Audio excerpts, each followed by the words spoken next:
Well, it's time for some serious business. Serious business से मेरा साफ मतलब है कि यार अब तक चाहे आप कोर कैंप की बात करो, चाहे आप यूके टूर की बात करो, या फिर आप स्कॉटलैंड ए से मैचेस की बात करो, ये सब वो थे जिससे आपके ओवरऑल नंबर्स पर फर्क नहीं पड़ रहा था। ये सारे तैयारी वाले मोड थे। वी ऑल नो कि आप सीरियस हो इस चीज को लेकर, बिकॉज जब आप स्टुअर्ट लॉ को लेकर आए, जब आपने मॉन्टे डेसाई का टेन्योर खत्म करा, एक नया ऑस्ट्रेलियन कोच लेकर आए, हम सब समझ में आया कि यार आप अब इस चीज को किस तरह से देख रहे हो। इनफैक्ट आप जब निक पोथस का अनाउंसमेंट करते हो एक कंसल्टेंट कोच का, देन वी ऑल्सो अंडरस्टूड कि नहीं, चीजें सीरियस है, बिकॉज सीडब्ल्यूसी बहुत क्लोज है। लेकिन पिछले 2 मैच की परफॉर्मेंस ने बहुत सारे क्वेश्चन रेज कर दिए हैं, बट स्टिल उसको भी हम साइड में रखेंगे, बिकॉज अब वाकई वो टाइम आ गया है जहां पर सीरियस बिजनेस के साथ डील करना है। एक मैच इधर उधर मामला खराब होगा, एक बैट्समैन की परफॉर्मेंस इधर उधर पूरी टीम जो है वो हैम्पर करेगी। जैसे संदीप ने हाल फिलहाल में इंटरव्यू में कहा था कि विल गो फॉर किल, हम अब सीधा टारगेट की तरफ जाएंगे। हमारे ऑपोजिशन कोई भी हो, हमारा बस एक मकसद होगा कि भाई उनको हराना है। सो हम सिर्फ जीतने के लिए खेलेंगे। सो यस, अब आपके पास सब कुछ है, आपके पास कंसल्टेंट कोच हैं, आपके पास कोचेस हैं। अगर ऐसा होता है कि इन सब के होने के बावजूद भी परफॉर्मेंस नहीं आती है, देन जितना प्लेयर्स को मतलब क्वेश्चन करोगे, जितना प्लेयर्स को क्रिटिसाइज करोगे, उतना ही आपको कोचेस को भी क्वेश्चन करना होगा। And will do that later, but हम नहीं चाहते हैं कि सिचुएशन वहां पर आए। हम ये चाहते हैं कि जैसा यूके टूर हुआ, हम ये चाहते हैं कि जैसी परफॉर्मेंस अभी भीमशर्की की, या जैसे रोहित ने पिछले 3 मैचेस में थोड़ा बेहतर करा, बिकॉज वो कप्तान है तो सबसे पहले उनकी ही बात होगी, और जैसे कुछ प्लेयर्स ने थोड़ी थोड़ी बिट्स एंड पीसेस में जिम्मेदारियां ली, उसको आप थोड़ा सा सीरियस लोगे। देखो, अगर आप सीडब्ल्यूसी की तरफ देखते हो तो इस लेग 2 में अभी मैचेस बहुत सारे बच रहे हैं, बिकॉज आउट ऑफ 36 मैचेस अभी नेपाल ने 12 मैचेस ही खेले हैं। सो यस, बहुत लोगों ने मुझसे ये कहा था कि यार अभी बहुत लंबा है, चीजें चेंज हो सकती है, बिल्कुल हो सकती है। लेकिन आप अगर उस तरह से ना देखकर ये देखोगे कि यार 1/3 मैचेस जो है वो हो चुके हैं, 1/3 मैचेस खत्म हो चुके हैं, अब आपके पास बचा है 2 और हिस्सा, बिकॉज 12 3 टाइम्स इज 36, तो 12 मैचेस हो चुके हैं। अब 12 मतलब 24 मैचेस और बच रहे हैं, और उन 24 मैचेस में ये जो मैचेस हैं जो फिलहाल आप नीदरलैंड और स्कॉटलैंड से खेलोगे, यहां अगर मामला खराब हुआ तो फिर चीजें वही लास्ट ईयर में पहुंच जाएगी, जहां पर आपको कुछ एक्स्ट्रा ऑर्डिनरी क्रिकेट दिखानी पड़ेगी। हालांकि अगर आप स्कॉटलैंड, नीदरलैंड और नेपाल को देखते हो, तीनों एक जैसी टीम है। मतलब अगर आप ऑल टुगेदर परफॉर्मेंस देखोगे इंडिविजुअल इन टीमों की, लाइक आप स्कॉटलैंड वर्सेस नेपाल देखो, या फिर आप नीदरलैंड वर्सेस नेपाल देखो, हेड टू हेड नंबर्स भी आप देखोगे तो आपको ऐसा नहीं बहुत आसमान जमीन का फर्क दिखेगा। मतलब नेपाल ने स्कॉटलैंड के खिलाफ जो मैचेस 8 मैचेस खेले हैं, उसमें 4 मैच जीते हैं वो, और 3 मैच हारे हैं। विनिंग परसेंटेज 50 का है, वहीं नीदरलैंड के खिलाफ 40 का है। सो ऐसा नहीं है कि कुछ बहुत लंबा गैप है कि भाई 1-2 मैच जीते, बाकी सारे मैच ओपोनेंट जीत गया। सो नहीं, ऐसा नहीं है। नीदरलैंड के खिलाफ भी 5 आपने खेले हैं, 2 आप जीते हो, 3 वो जीते। इनफैक्ट नीदरलैंड के खिलाफ बड़े अच्छे नंबर्स हैं। अगर आप विनिंग सीक्वेंस देखोगे तो नीदरलैंड नेपाल का विनिंग सीक्वेंस ऐसे है कि एक मैच नीदरलैंड जीता, फिर एक नेपाल, एक नीदरलैंड, एक नेपाल, एक नीदरलैंड। सो 5 मैचेस जो हैं वो ऑल्टरनेट, कोई भी टीम लगातार नहीं जीती है, ऑल्टरनेट ही मैचेस जीते गए। और अगर आप उस सीक्वेंस से चलो तो लास्ट मैच नीदरलैंड जीती है, मतलब अगला नंबर उस सीक्वेंस के हिसाब से नेपाल का आ सकता है। बट फिलहाल हम रियलिस्टिक बात करेंगे, सीक्वेंस वाली नहीं।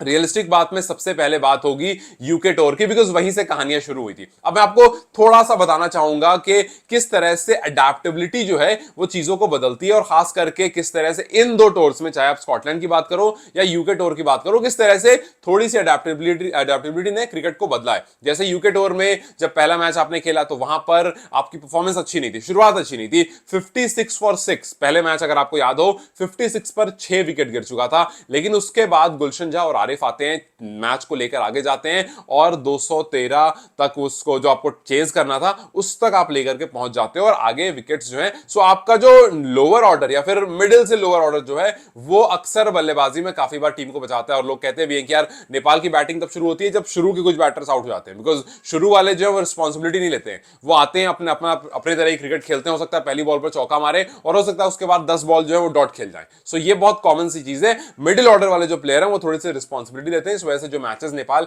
काफी बार जीतता भी है वो उनकी वजह से ही जीतता है। सो वो वाला मैच भी ऐसी था, गुलशन ने 80 किए थे, आरिफ शेख ने 71 किए थे, और आप वहां से 112 पर 2 से ओपोनेंट जहां और जब गेंदबाजी भी आप कर रहे थे तब भी आपने अच्छी गेंदबाजी की थी। सो 56 फॉर 6 से आप वहां से मैच जीत कर आते हो, और जो 213 का टारगेट था उसको चेस डाउन करते हो। वहीं अगर आप बॉलिंग की बात करोगे तो कुशल बुटेल ने काफी अच्छी बॉलिंग की थी, वहां पर कुशल ने 4 विकेट ली थी। सो ये पहले मैच की कहानी हुई। दूसरे मैच की तरफ बढ़ते हो तो हमने वो समझ, अडेप्टेबिलिटी की बात मैंने करी कि पहले मैच में आप आते हो, फटीग रहते हो, थके हुए रहते हो, सिचुएशन समझते नहीं हो, दूसरे मैच में यू लुक बेटर। भीमशर की 104, आयरी 110 रन, बशीर ने 37 किए थे। सो अच्छे रन आपने किए, ठीक ठाक टोटल आपने अच्छा एक टोटल बोर्ड पे लगाया। गेंदबाजों ने भी, नंदन हो गए, सोमपाल कामी हो गए, कुशल बुटेल एक बार फिर से हो गए, अच्छी गेंदबाजी की। नंदन को 2 विकेट मिला था, सोमपाल को 3 विकेट मिला था और कुशल बुटेल को भी 2 विकेट मिला था। और वहां पर नेपाल ने एमसीसी को, जो दूसरा मैच था, 123 रन से हराया था। एक बड़े मार्जिन से आपने 335 रन बोर्ड पर लगाए थे। सो ऑल टुगेदर जो पहले मैच और दूसरे मैच में डिफरेंस था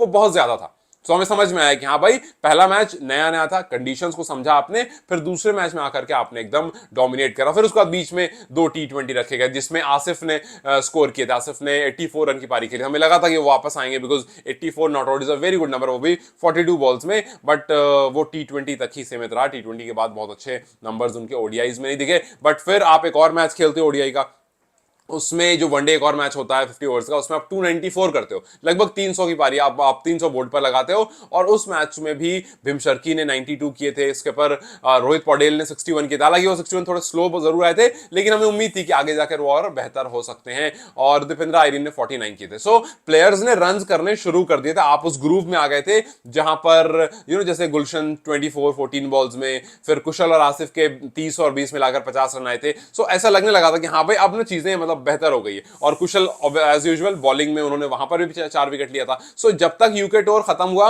आप डोमिनेट कर रहे थे। बट जैसे ही उसके बाद स्कॉटलैंड आता है, फिर वही अडेप्टेबिलिटी वाली चीज कि आप यूके से निकलकर स्कॉटलैंड आते हो, स्कॉटलैंड में पहला ही मैच आप ए टीम से 102 रन से हार जाते हो।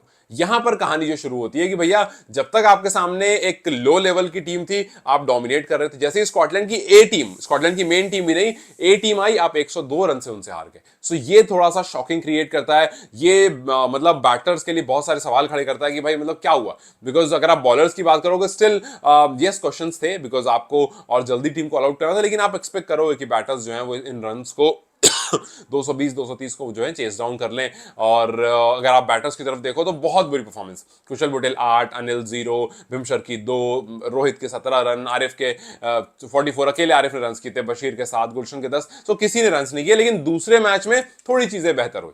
सो पहले मैच से अडेप्ट करते हो, दूसरे मैच में रन करते हो। सेम इन यूके टूर, पहले में अडेप्ट करते हो, दूसरे में रन करते हो। वी डोंट वांट कि आप स्कॉटलैंड में भी पहले अडेप्ट करो और दूसरे में रन करो, बिकॉज अडेप्टेबिलिटी वाली चीज हो गई। यूके टूर हो गया, आपने अडेप्ट कर लिया, आपने स्कॉटलैंड ए से 2 मैचेस खेल लिए, आपने अडेप्ट कर लिए। नाउ इट्स टाइम, क्योंकि सबने स्कोर कर दिया है। देखो पिछले मैच में भी गुलशन ने 50 प्लस किए थे, रोहित ने 50 प्लस किए थे, भीमसरकी ने 50 प्लस किए थे। सो रन्स आए बैटर्स की तरफ से। So now you are completely ready. ऐसा नहीं है कि एक नई टीम है या आप जानते नहीं हो ओपोनेंट को, या फिर एक नई कंडीशन, आपने ठीक ठाक इन कंडीशंस पर खेल लिया, आपने इन कंडीशंस पर अच्छी गेंदबाजी करा ली, आपने इन कंडीशन पर बैटिंग कर ली। So now it's time to go for kill. अब सीधा वही संदीप वाली बात कि भैया जो भी पीछे कुछ हुआ भूल जाओ। क्या प्रैक्टिस मैच में हुआ, यूके के सामने क्या करा, स्कॉटलैंड ए के सामने क्या करा, बिकॉज अब वो टाइम है जहां पर आपको सिंपल जाना है, परफॉर्म करना है और जीतना है। संदीप ने उस टाइम कहा था ना कि स्टुअर्ट लॉ की मेंटालिटी है ये कि भाई मुझे हारने से नफरत है, मुझे जीतना है। सो अब यहां पर वही, अगर थोड़ा कुशल बुटेल और आरिफ थोड़ी सी जिम्मेदारी से, इनफैक्ट अनिल भी थोड़ी सी जिम्मेदारी से अगर खेलेंगे तो लोअर ऑर्डर और मिडिल ऑर्डर जो है गेम को संभाल लेगा। हमने ये देखा है कि लोअर ऑर्डर और मिडिल ऑर्डर गेम को संभाल लेता है। टॉप ऑर्डर अगर कम से कम 15 से 20 ओवर भी टिक जाए, दोनों में से एक प्लेयर भी, तो ऐसा होगा कि अच्छा सपोर्ट मिल जाएगा। और अगर वो सपोर्ट मिला तो फिर चीजें बेहतर होंगी, वरना फिर वही हमें कोलैप्स देखने को मिलेगा जैसे हमें पहले कुछ मैचेस में देखने को मिला। पिछले मैच में भी दोनों जल्दी आउट हो गए थे, फिर उसके बाद मिडिल ऑर्डर में आयरी और आरिफ आकर के फटाफट 2 बॉल पर आउट होकर चले गए थे।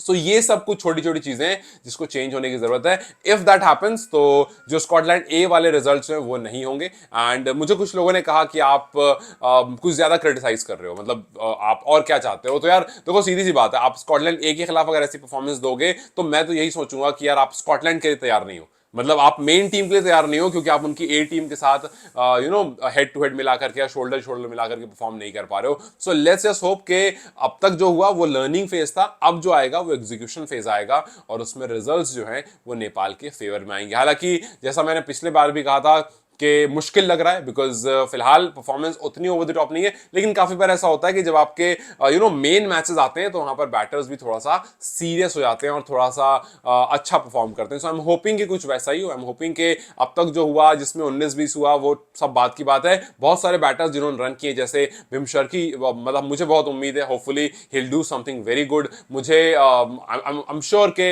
यहाँ पर ज्यादा चांसेस मिलेंगे संदीप लामिछाने को, बिकॉज उनके पुराने नंबर्स अच्छे हैं। सो लेट्स होप, हालांकि उनको हर मैच में पीछे मौका नहीं मिला है ओडीआईज में, यहाँ पर आई होप कि वहां पर उनको मौका मिलेगा। और I am looking forward to fast bowlers, क्योंकि ये पिच उनके लिए है, क्योंकि यहां पर कंडीशंस उनके फेवर की होगी। सो अर्ली विकेट्स अगर नेपाल को मिलने शुरू हो जाएंगे तो शायद बड़ा टोटल नहीं लगेगा, कोई भी ऑपोजिशन क्यों ना हो। सो लेट्स जस्ट होप के भीम शर्की, जिनके पास अच्छे रन्स हैं, जिन्होंने नेपाल के लिए काफी रन्स अभी रिसेंट टाइम्स में भी करे हैं और यूके स्कॉटलैंड दोनों में काफी स्टेबल दिखे हैं और काफी रिलायबल दिखे हैं, वो आकर के नेपाल के लिए अच्छे रन्स करें और ऊपर से थोड़ा उनको सपोर्ट अच्छा मिले और फिर मिडिल ऑर्डर का साथ में होकर के एक बड़ा रन बोर्ड पर लगा सके। खैर, आप किसकी तरफ, who are you looking forward to? I don't know कितनी होप्स हैं कितनी नहीं है, बट आई एम श्योर के कुछ प्लेयर्स हैं जिनको लेकर आप होपफुल हो गए, क्योंकि मैं भी होपफुल हूं। सो मुझे उन प्लेयर्स के नाम जरूर बताना, and what's your prediction for the first match? Do let me comment section. Till then, you guys take care, I will see you very soon.